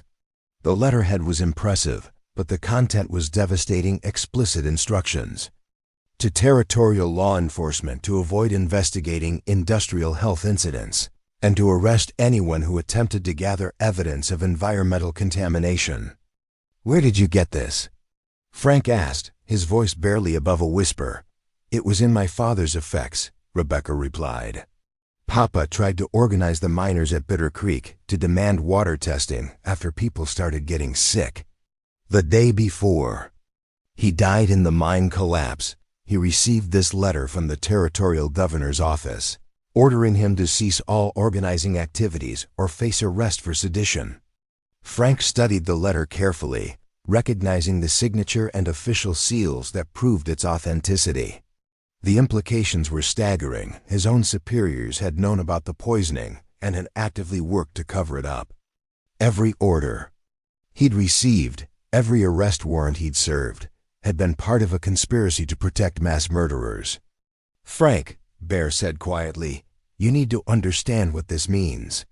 Those arrest warrants you're carrying, they weren't issued to maintain law and order. They were issued to eliminate witnesses to the biggest crime in territorial history." Frank's hand moved to his holstered pistol, but not in threat, in a gesture of unconscious self-defense against the revelation that everything he believed about his career had been a lie. The orders came directly from Territorial Marshal Davidson.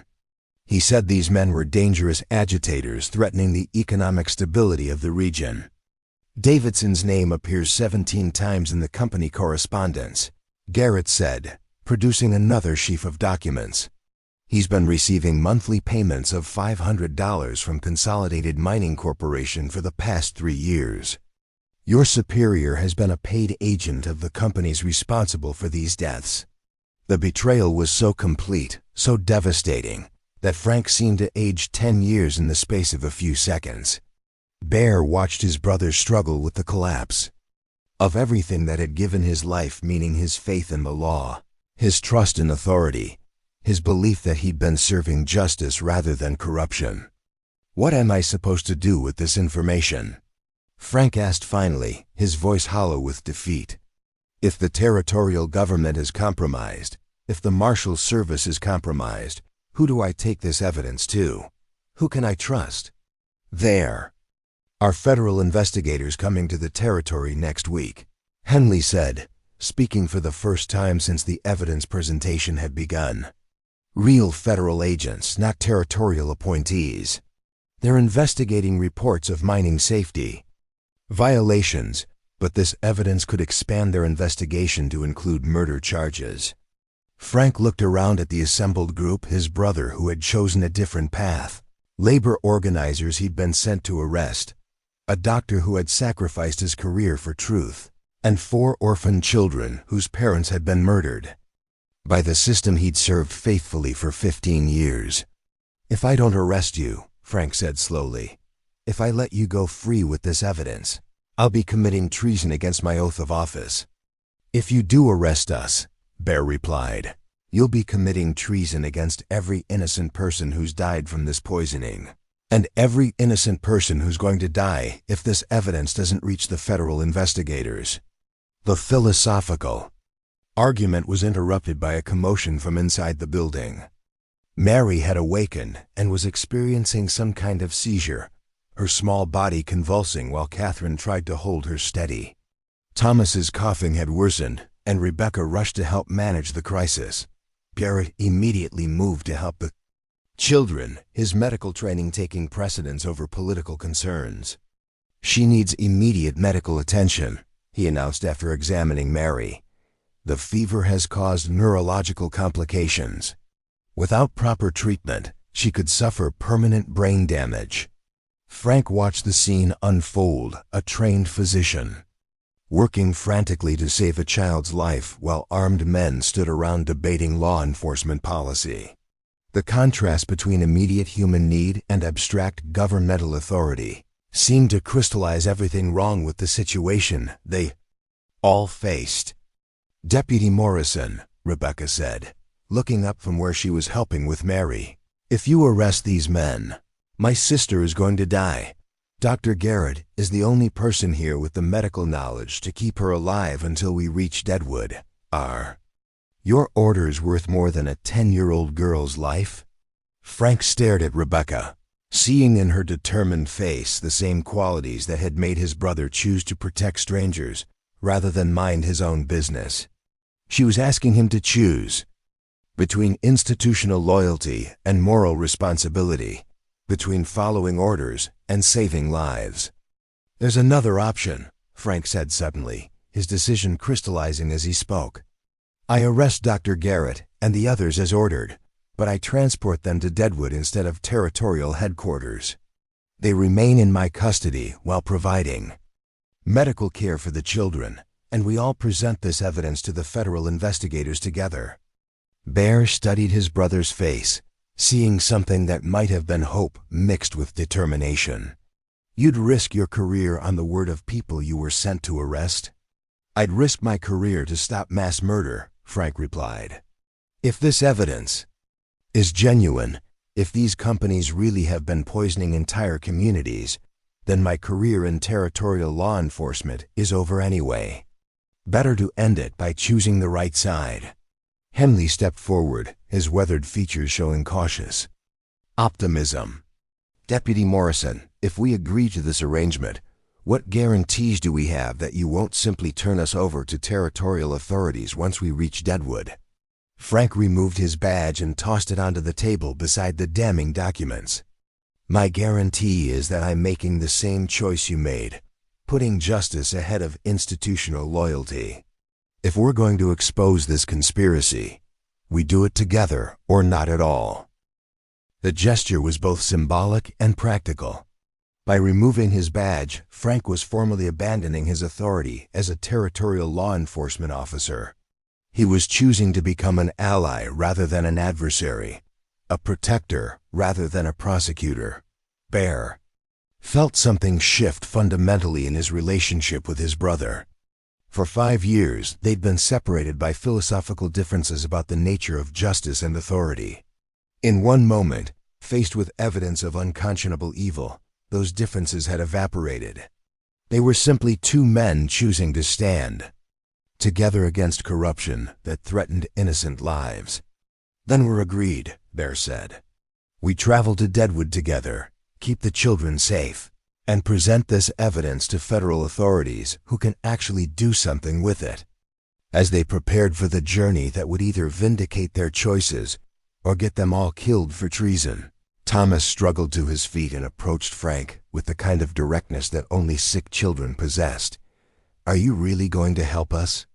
the 6-year-old asked, his voice hoarse from coughing but his eyes bright with hope. Frank knelt down to bring himself to Thomas's level, and Bear saw in his brother's face the same protective instinct that had driven his own choices over the past few days. "Yes, son, we're all going to help each other." Outside, dawn was breaking over the Wyoming mountains, revealing a world transformed not by weather but by truth. The storm that had brought them all together was ending, but the much larger storm they were about to unleash on the territorial power structure was just beginning. The road to Deadwood stretched ahead of them, no longer just a journey to medical care for 4 orphaned children, but a march toward justice for hundreds of victims and accountability for the powerful men who had murdered them for profit. They were no longer running from anything, they were running toward the confrontation that would determine whether truth could triumph over corruption in the territory that had forgotten the difference between law and justice. The journey to Deadwood should have taken 8 hours under normal circumstances, but nothing about their situation could be considered normal. Mary's condition had stabilized enough for travel, but she needed to be carried on the makeshift stretcher, slowing their progress considerably. More troubling was the discovery that they weren't traveling alone. Other groups were moving through the territory with purposes that seemed far from benign. Frank's decision to abandon his territorial authority had created an immediate tactical problem. When he failed to report back to Marshal Davidson, search parties would be dispatched to locate him and his men.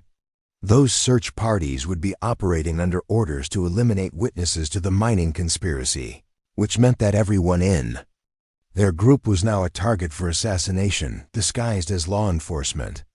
"Riders coming from the south," Deputy Jenkins announced, lowering his field glasses after studying the distant dust cloud. 8 men, moving fast, following our trail. Bear shaded his eyes against the morning sun, studying the approaching horsemen. Even at a distance, their formation and movement suggested military precision rather than civilian travel. These weren't casual travelers or even ordinary bounty hunters. They were professionals with a specific mission. "Company security?" Henley asked grimly. "Worse," Frank replied, recognizing something in the rider's approach pattern. "Those are Davidson's special deputies. The men he uses when territorial problems need to be solved permanently." The euphemism wasn't lost on anyone. Davidson's special deputies were known throughout the territory as men who solved problems through methods that couldn't withstand legal scrutiny. Their arrival meant that the conspiracy had decided to eliminate all witnesses rather than risk exposure. Rebecca, who had been helping Garrett monitor Mary's condition, looked up with sharp concern. "How long before they reach us?" 20 minutes. Jenkins estimated. "Maybe less if they're pushing their horses hard." Bear assessed their tactical situation with the cold calculation that had kept him alive through numerous dangerous encounters.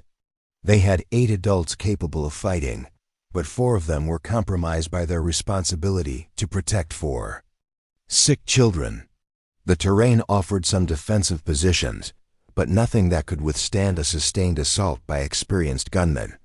"We can't outrun them," Bear said simply. "Mary can't be moved fast enough, and Thomas is too weak for a forced march. We have to make a stand." Frank studied the landscape around them, his law enforcement training evident in the way he evaluated defensive positions and fields of fire. "There's a rocky outcropping about 200 yards ahead. Good visibility, natural protection, multiple escape routes if things go badly. And if they just wait us out?" Santos asked. "We don't have supplies for a siege, and the children need medical attention that we can't provide in the wilderness." "Then we hope the federal investigators reach Deadwood on schedule," Garrett replied while checking his medical supplies. "Because if we don't get this evidence to them, a lot more families are going to suffer the same fate as these children's parents." The next few minutes were spent in frantic preparation. Frank's men took defensive positions among the rocks while Bear and the labor organizers prepared fallback positions. Garrett continued caring for Mary, whose fever had spiked again during the stress of travel. Rebecca and Catherine worked together to keep Thomas calm and quiet, understanding that any sound could give away their position. "Rebecca," Bear said quietly, pulling the 16-year-old aside, "if shooting starts, if things go badly, I need you to take your siblings and run north toward Deadwood. Don't look back, don't try to help us. Just get those children to safety." Rebecca's jaw set with determination that reminded Bear of his own stubbornness. "Mr. Morrison, I'm not abandoning the people who've risked everything to help us. We stay together or we don't go anywhere at all." Before Bear could argue, the sound of approaching horses grew loud enough to carry clearly across the rocky terrain. Frank signaled for complete silence, and 8 adults and 4 children held their breath as Davidson's special deputies approached their hiding place. "Tracks lead right through here," a harsh voice called out, close enough that Bear could see. The speaker, a lean man with cold eyes and the kind of casual cruelty that came from years of violence without consequences. "Morrison's group can't be far ahead." "Check those rocks," another voice ordered. If they're making a stand, that's where they'd do it. Bear felt his hand tighten on his rifle as the first rider moved toward their position. These men weren't interested in arrest or negotiation. They were here to eliminate witnesses, including 4 orphaned children whose only crime was surviving their parents. Murder by corporate conspiracy. The silence stretched like a wire drawn too tight as the lead rider approached within 50 yards of their position. Bear could see the man's face clearly, now scarred and weathered, with the dead eyes of someone who had killed so often that human life had lost all meaning. That's when Thomas started coughing. The 6-year-old tried to stifle the sound, pressing his small hands against his mouth, but the persistent cough that had been plaguing him for days chose that moment to worsen. The harsh, rattling sound echoed off the rocks like a gunshot, immediately alerting the searchers to their location. There! The lead rider shouted, spurring his horse toward the outcropping. They're in the rocks! Frank made the tactical decision that saved their lives. Instead of waiting for the attackers to reach defensive positions, he ordered an immediate offensive. Take them now, while they're in the open. The gunfight that followed was brief but intense. Frank's men had the advantage of position and the element of surprise, while Davidson's deputies had superior numbers and better weapons. But the decisive factor was motivation. Frank's group was fighting to protect innocent children, while their attackers were fighting to cover up mass murder. Bear found himself in combat for the first time since the Indian Wars, his rifle speaking with deadly accuracy as he picked off riders who threatened the children's hiding place. Beside him, Henley and the other labor organizers fought with the desperate courage of men who knew they were defending more than their own lives. They were fighting for justice for hundreds of victims of corporate greed. The battle was decided when Deputy Jenkins, motivated by thoughts of his own poisoned family, made a heroic charge that broke the attackers' formation. 3 of Davidson's men fell in the first exchange, while the others found themselves caught in crossfire that made their position untenable. Fall back, the surviving leader shouted, spurring his horse away from the deadly accurate fire coming from the rocks. We'll get reinforcements and come back. But Bear knew they wouldn't have time for reinforcements to arrive. The sound of gunfire would carry for miles in the clear mountain air, potentially alerting other travelers or even legitimate law enforcement to their location. They needed to reach Deadwood quickly, before Davidson could organize a larger force to intercept them. Anyone hit? Frank called out as the dust settled from the brief but violent encounter. Thomas is bleeding, Rebecca's voice carried panic. That cut through Bear's relief at surviving the ambush. Something hit him during the shooting. Bear rushed to where the children had been sheltering, finding Thomas pale and shaking with a wound on his shoulder that was bleeding steadily but didn't appear life-threatening. A ricocheting bullet had grazed the 6-year-old, adding injury to his already serious illness. It's not deep, Garrett announced after examining the wound, but he's lost blood he can't afford to lose. We need to get him to proper medical facilities immediately. Frank was already organizing their departure, understanding that remaining in one place made them vulnerable to another attack. We push hard for Deadwood. No stops, no rest breaks. Whatever it takes to get these children to safety. As they prepared to resume their journey, carrying Thomas on an improvised stretcher alongside his unconscious sister, Bear reflected on how completely their situation had changed. What had begun as a simple act of kindness helping 4 starving children at a train station had evolved into a fight for justice that would determine the fate of an entire territory. Mr. Morrison, Catherine said quietly as they began walking toward Deadwood, are we going to make it? Bear looked down at the 10-year-old, seeing in her face the same determination that had carried her family through tragedy and loss. Yes, he said simply. We're going to make it, and we're going to make sure that what happened to your parents never happens to anyone else's family. The road ahead was still dangerous, with more of Davidson's men almost certainly waiting between them and Deadwood. But they were no longer just survivors fleeing from danger. They were witnesses, carrying evidence that could bring down a conspiracy, responsible for hundreds of deaths. The gauntlet they had to run wasn't just about reaching physical safety. It was about reaching justice for all the innocent victims of corporate greed, and ensuring that 4 orphaned children would grow up in a world where truth mattered more than profit. Behind them, smoke from the gunfight rose into the clear mountain air, marking the spot where ordinary people had chosen to fight extraordinary evil. Ahead of them, Deadwood represented not just medical care for sick children, but the possibility that justice could triumph over corruption in a territory that had forgotten the difference. The most dangerous part of their journey was still ahead. But Bear Morrison was no longer the same man who had reluctantly agreed to help 4 starving children. He was someone who had discovered that some fights were worth any risk, and some causes were worth any sacrifice. The giant cowboy who had spent years avoiding responsibility was about to learn that accepting it completely could transform, not just his own life, but the lives of everyone whose path he crossed. Deadwood appeared through the mountain haze like a promise kept, a bustling frontier town that had grown from gold rush camp to legitimate settlement in the space of a few short years. The sound of hammers and saws echoed across the valley as new buildings rose to accommodate the steady stream of settlers, miners, and entrepreneurs who saw opportunity in the Black Hills of Dakota Territory. Smoke rose from dozens of chimneys, and the streets bustled with activity that spoke of prosperity and growth.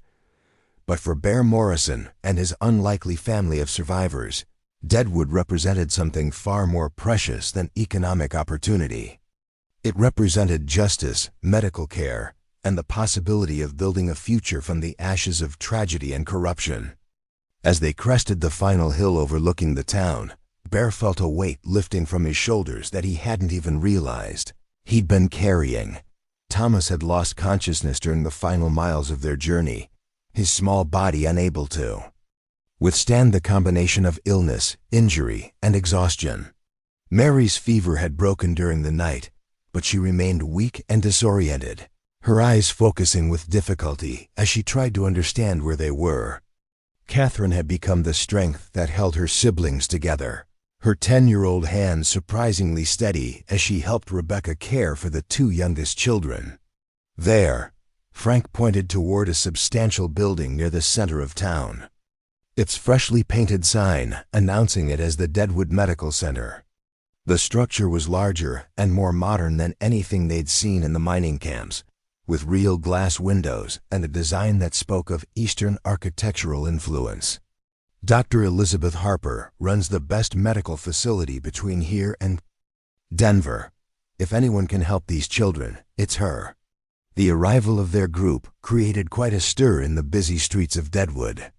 8 men carrying stretchers with sick children, all of them showing signs of hard travel and recent violence, was unusual even for a frontier town accustomed to dramatic arrivals. Shopkeepers emerged from their establishments to watch the procession, while children playing in the streets stopped their games to stare at the newcomers. But it was Frank's badge now restored to his coat as he prepared to face federal authorities. That drew the most attention from the adults. Word spread quickly through the small community that Deputy Marshal Morrison had arrived with prisoners and evidence related to the territorial corruption investigation that had been the subject of intense speculation for weeks. That Dr. Harper proved to be a woman in her 40s with prematurely gray hair and hands that moved with the confident precision of someone who had seen every kind of medical crisis the frontier could produce.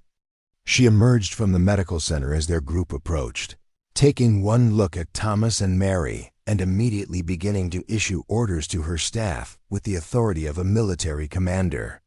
"Bring them inside immediately," she announced, already examining Thomas's wound while checking his breathing. "This boy has pneumonia developing on top of what appears to be systematic poisoning. The girl shows signs of neurological complications from toxic exposure." Her experienced eyes took in the children's condition with clinical accuracy. "How long have they been without proper medical care?" Weeks, Garrett replied, stepping forward to identify himself. I'm Dr. William Garrett, formerly of the Homestake Mine. I've been providing what care I could under field conditions. But these children need treatment I couldn't provide with limited supplies and no facilities. Dr. Harper's expression sharpened significantly at the mention of mercury poisoning, and her gaze shifted to study Garrett with new interest.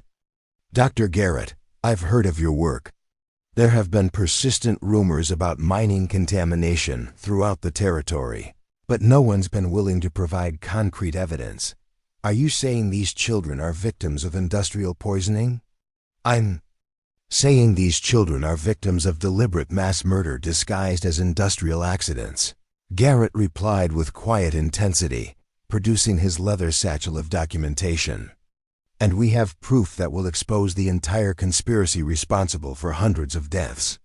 The next few hours passed in a blur of medical activity and careful documentation.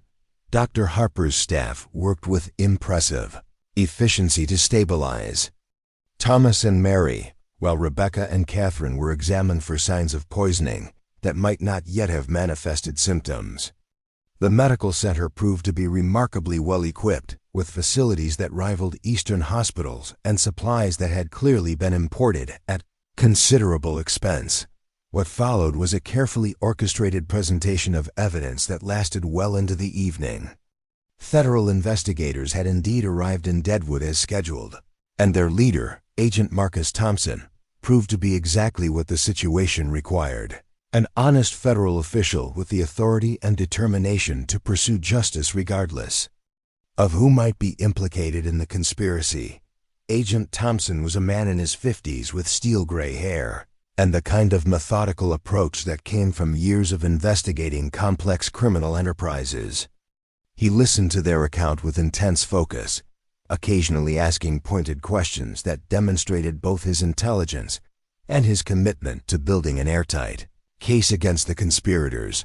The documentation Garrett had assembled was devastating in its completeness.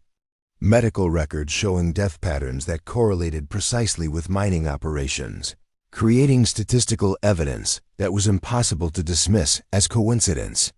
Water analysis proving toxic contamination at levels that guaranteed illness and death for anyone exposed over extended periods. Company correspondence discussing population management and acceptable casualty rates, as if human lives were simply overhead expenses to be minimized. Most damning of all was the letter Rebecca had preserved from her father's effects, proving that territorial officials had known about the poisoning and had actively worked to cover it up. Governor Harrison's signature on orders to suppress investigation was clear evidence of conspiracy at the highest levels of territorial government, implicating officials who had sworn oaths to protect the very people they were helping to murder. This is sufficient evidence to indict dozens of individuals for murder in the first degree, Agent Thompson announced after spending several hours reviewing the documentation with two other federal investigators who had accompanied him to the territory. Company executives, territorial officials, law enforcement officers who participated in the cover-up. This is going to be one of the largest criminal prosecutions in territorial history. Frank sat quietly through most of the presentation, still struggling with the realization that his entire career had been built on serving a system designed to protect mass murderers. The weight of his unwitting complicity was visible in his face, and when Agent Thompson asked about his role in bringing the evidence forward, Frank's response was simple and direct. "I chose justice over institutional loyalty," he said, his voice carrying the conviction of someone who had found his moral center after years of confusion. "These children's parents were murdered by the system I served faithfully for 15 years. The least I could do was make sure their deaths weren't meaningless." Agent Thompson studied Frank's face carefully, clearly evaluating his sincerity and potential value as a witness in the coming prosecutions. "Deputy Morrison, your testimony will be crucial in establishing the scope of law enforcement complicity in this conspiracy. Are you prepared to testify against your former colleagues and superiors?" I'm prepared to testify against anyone who participated in the murder of innocent families, Frank replied without hesitation. Badge or no badge, criminal behavior is criminal behavior. The federal investigation that followed moved with surprising speed and thoroughness. Within days, arrest warrants were issued for 37 individuals, including Governor Harrison, Territorial Marshal Davidson, and executives from 6 mining companies. The scope of the conspiracy was even larger than anyone had suspected, reaching into federal agencies and involving corruption that spanned multiple territories. Telegraph lines buzzed with news of the arrests, and newspapers throughout the region ran headlines about the mining conspiracy that had cost hundreds of lives. The story captured national attention, leading to congressional hearings and new federal regulations governing mining safety and environmental protection. But for Bear Morrison, the most important developments were happening in the medical center, where 4 orphan children were finally receiving the care they desperately needed. Thomas responded remarkably well to treatment for pneumonia, his young body proving more resilient than anyone had dared hope. The combination of proper nutrition, warmth, and medical attention worked, miracles that simple determination couldn't have achieved in the wilderness. Mary's neurological symptoms began improving as the mercury was slowly purged from her system, through a process Dr. Harper had pioneered after treating other victims of mining contamination. The treatment was painful and exhausting, but Mary endured it with the same quiet courage she'd shown throughout their ordeal. Catherine and Rebecca, while physically healthy, were receiving a different kind of healing, the psychological support that came from finally being safe, fed, and surrounded by adults who were committed to their welfare rather than their exploitation. Dr. Harper arranged for them to meet with other families who had survived similar tragedies, helping them understand that they weren't alone in their loss. Mr. Morrison, Rebecca said one afternoon as they sat beside Thomas's bed in the medical center, watching her youngest brother sleep peacefully for the first time in weeks, what happens to us now? I mean, after Thomas and Mary are well enough to leave here. It was the question Bear had been avoiding, though he'd known it would have to be answered eventually. 4 orphan children needed more than temporary protection. They needed permanent homes, legal guardians, education, and the kind of stability that would let them heal from their trauma and build productive lives. The practical challenges were daunting. Bear had never raised children, had no permanent home, and possessed no legal authority to make decisions about their education or medical care. The Federal Compensation Fund would provide financial support, but money couldn't replace the structure and guidance that children needed to thrive. That depends, Bear said carefully, on what you want to happen. Rebecca studied his face with the sharp intelligence that had impressed him from their first meeting at the train station. Are you asking if we want to stay together? Because the answer is yes. We're a family, and families don't get separated. If there's any choice in the matter. And are you asking if we want to stay with you? Catherine added, her 10-year-old directness cutting straight to the heart of the matter. Because the answer to that is yes too. Thomas, who had awakened during their conversation, spoke up with the kind of clarity that sometimes came from children who had seen too much of the world's cruelty. Mr. Morrison, you already are our family. You became our family the minute you decided to help us instead of walking away. Bear felt something shift in his chest, a loosening of defenses he'd maintained for 3 years, a recognition that the family he'd lost could be replaced by the family he'd chosen to protect. These 4 children had already changed him more than he'd thought possible. The idea of walking away from them now seemed not just wrong, but impossible. I'm not sure I know how to be a father to 4 children, Bear admitted honestly. I've been alone for a long time, and I'm used to taking care of just myself. I don't know the first thing about schools or proper clothing or any of the things children need. We're not asking you to be our father, Rebecca said gently, her wisdom remarkable for someone so young. Our father is dead, and no one can replace him. but we're asking if you want to be our family. Because that's different. That's choosing to care about each other and protect each other because it's the right thing to do." "Then yes," Bear said simply, feeling the words transform him even as he spoke them. "Yes, we're a family.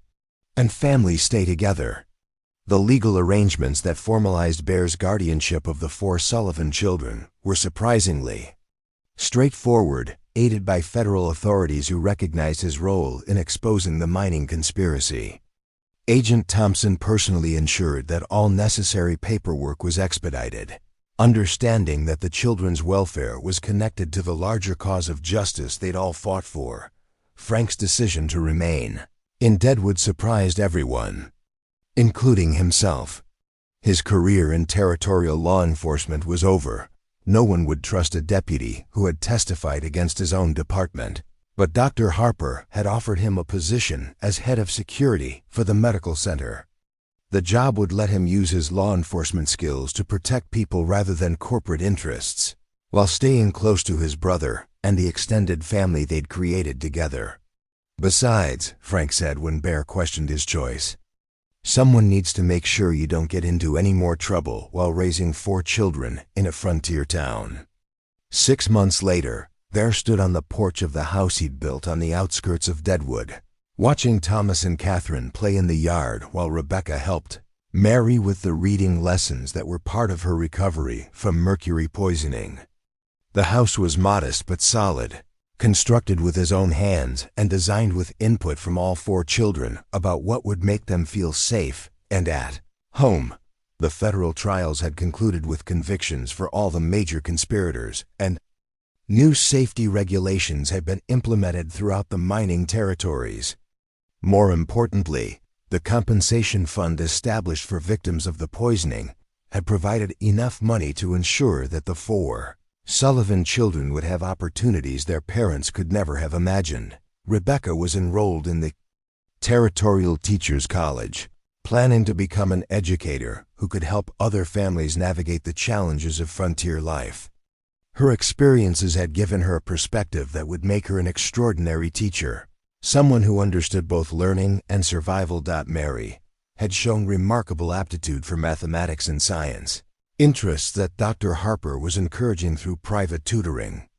Her recovery from mercury poisoning had been complete, leaving her with a brilliant mind and a determination to understand how the natural world worked. Catherine had announced her intention to become a doctor like Dr. Harper, determined to help sick children the way she'd been helped. She followed Dr. Harper around the medical center whenever possible, absorbing knowledge with the intensity of someone who had seen what happened when medical care wasn't available. And Thomas, fully recovered from his illnesses, had become the kind of happy, energetic 6-year-old he should have been all along. His laughter filled the house daily, reminding everyone that joy was possible even after experiencing unimaginable loss. "You know," Rebecca said, joining Bear on the porch as the sun set behind the Black Hills, "I think Mama and Papa would be proud of what we've built here." Bear nodded, thinking about the journey that had brought them all to this moment. "I think they'd be proud of what you've all become. Strong, compassionate, determined to make the world better than you found it." "We learned that from you," Rebecca replied. "You showed us that even when everything seems hopeless, there are still people willing to do the right thing just because it's right." As the family gathered for dinner in the house that had become their sanctuary, Bear reflected on how completely his life had changed since the night he'd found 4 starving children at a train station. He'd thought he was just helping strangers in need, but he'd actually been discovering the family he was meant to have. The giant cowboy who had spent years avoiding responsibility had learned that some responsibilities were actually gifts, the chance to matter in someone else's life, the opportunity to be part of something larger than individual survival, the privilege of watching children grow into the remarkable adults they were destined to become. Outside, the lights of Deadwood twinkled in the valley below, marking a community that had been transformed by the courage of ordinary people who had refused to accept that evil was more powerful than good. And inside a house built with love and determination, a family that had been created by choice rather than blood settled down to the kind of peaceful evening that made all their struggles worthwhile. The story that had begun with desperation and starvation had become a tale of justice, healing, and the unbreakable bonds that form when people choose to care for each other in a world that often seems determined to tear them apart. Samuel Morrison had found 4 children who needed a protector, but more importantly, he had found the family that would teach him what it truly meant to be home. Up next, you've got 2 more standout stories right on your screen. If this one hit the mark, you won't want to pass these up. Just click and check them out. And don't forget to like, subscribe, and turn on the notification bell so you don't miss any upload from us.